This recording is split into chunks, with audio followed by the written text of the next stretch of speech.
Hey guys, Texas Coin Digger here. I thought we'd take a closer look at this bicycle motor kit. I know there are a lot of videos on the internet on how to put these things on and how to set them up, but I thought I'd just show you what I had to do to get it going.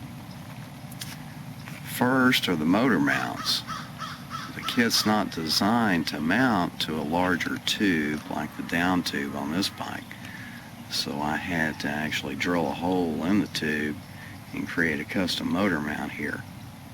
Okay, this is something that's specified in the instructions and indicated as something you might have to do. The motor's really pretty simple. The clutch is behind this large plate here, and you take it off to make adjustments to it. The cylinder head, spark plug. This is the spark module. It picks up off of a small voltage on the magneto and delivers the larger voltage to fire the plug. Carburetor straightforward, has a choke here. Choke instructions are in Chinese right there. A couple of petcocks, one on the carburetor and one on the tank. For some reason, the gas tank, while it looks obvious, is not. I've had several people ask me where the gas goes on this thing, and of course as soon as I show them the tank, they realize, wow, okay, I didn't see that. So I don't know what's up with that, but the gas tank is not obvious. Here's the clutch, of course, goes up to the handlebars. It's relatively cheap and expensive clutch throttle assembly, but it's working. Everything's holding up. Really can't complain for the money that it cost. Like I said, I think this whole kit with shipping was only about 150 bucks. So there we go. That's the basic rundown of the motor. Let's go to the other side. Okay, here we are. The magneto's behind this plate. It's real simple. Like I say, it just generates the voltage needed to fire the spark plug. Air breather on the carburetor. Really haven't had much trouble with oil buildup and such. Here's your clutch arm. Simple gear here with a sprocket here. There's actually a sprocket behind that the chain drives on, the drive sprocket. It has a shaft that goes through the center of it that this clutch arm activates, actually pushes in to release the clutch, disengage the clutch. Now this is where I had problems really with the chain staying on. There's enough slack here and enough torque on the motor actually to pull this chain so hard when you go to start it that it'll kick it off this front sprocket. What I had to do was create or design a spring activated chain guide. I used a sprocket from an old derailleur that a guy over at the bike shop gave me in a simple piece of bar stock aluminum. This is part of the original bracket that came with the kit. It originally had like a nylon wheel or roller here that the chain rode on that would allow you to adjust it to remove the tension from the chain. But like I say, there was so much torque when I released the clutch to start this thing that it would move or bend this bracket. It actually distorted the chain enough to throw it off. The sprocket assembly on the back is really pretty innovative. I mean, it's a clamshell type design. It slides over the hub. It's got 9 nuts and bolts that hold it on. It's sandwiched. It sandwiches the spokes between a couple of heavy rubber gaskets, if you will, that are positioned here. It has some plates, split plates, that pull this whole assembly together as you tighten it. The only thing I had to do here was split one of these gaskets to get it over the back axle.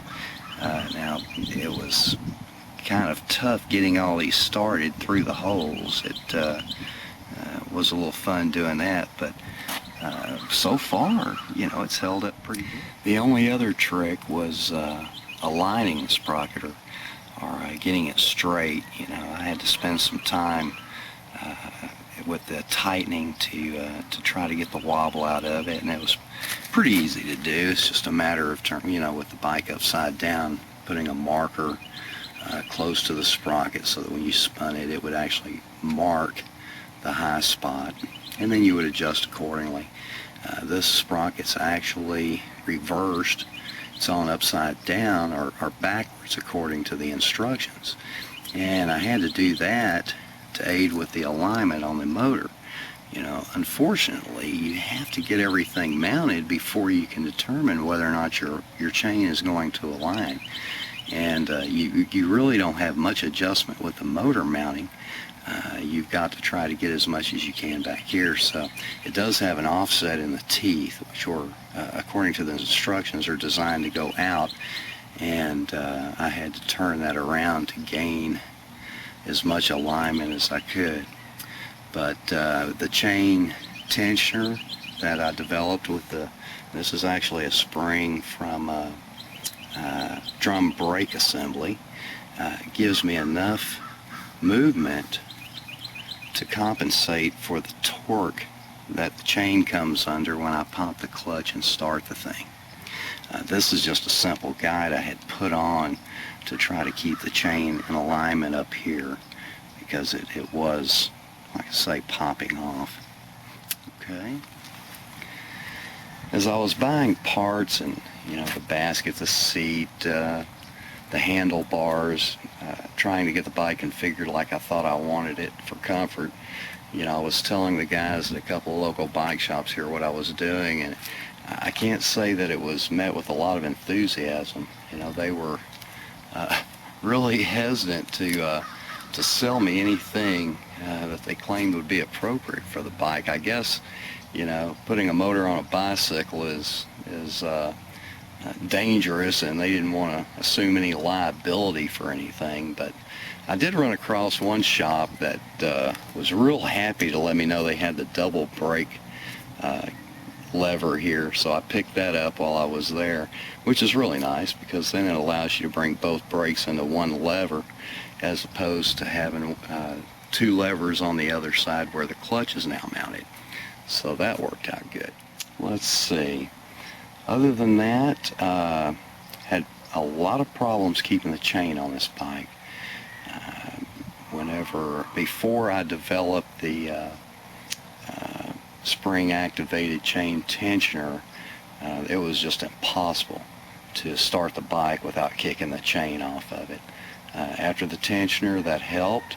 When you buy these kits, they indicate that they'll either come with a regular bicycle chain or this 415 chain, which is a little wider and heavier duty than the bicycle chain. Well, after popping the original chain was a bicycle chain, and after popping it off half a dozen times, I'd bent it up pretty good. So I called the distributor that I bought the bike from and told them what I'd done, and asked them if I could purchase another chain, and they were actually good enough to send me another one free. They fixed me up, and they sent me the 415 chain, which is much heavier and has only popped off once through the adjustment process. So now I think I've got it to the point where I can say it's dependable and not going to pop off every time. Quite a bit of vibration in the motor. You can see we've placed rubber and tape and done whatever we can do to eliminate the vibration as we go down the road, because actually the fenders and the chain were making more noise than the bike, than the motor going down the road. Well, that's it, guys. I just thought I'd cover the few additional details and troubles that I had mounting this thing in case someone else wanted to try it. The instructions are not bad. They're easy enough to follow. Plenty of help on the YouTube videos. There's actually a couple of forums out there for motorized bikes with a lot of good information. So give it a try if you're so inclined. All right, Texas Coin Digger. See you on the road.